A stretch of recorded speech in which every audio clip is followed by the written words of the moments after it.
And another aspect that you mentioned in there was the show don't tell, right? Which is one of the kind of very popular advice, pieces that gets thrown out there in the Dungeons and Dragons world. Uh, how do you kind of interpret and or apply the show don't tell? I guess I could take show and tell separately. She doesn't really wanna get involved with this, and showing it would be sort of like nudging the character next to me and being like, "Got to get out of here."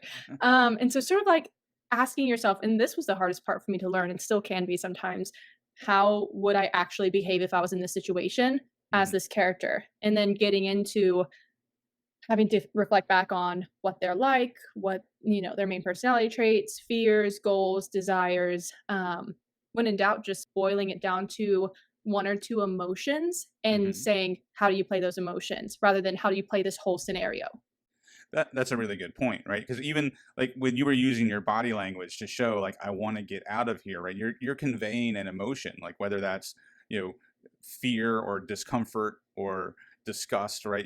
You can kind of conjure those emotions in your mind and relate it, to times you've experienced those emotions in the real life, right?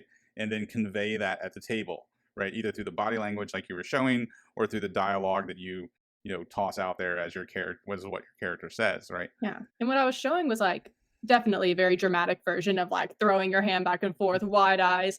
But that's also something I'd say for if you're like nervous about role playing, be over dramatic. Because some of the most fun I've had is when I finally could be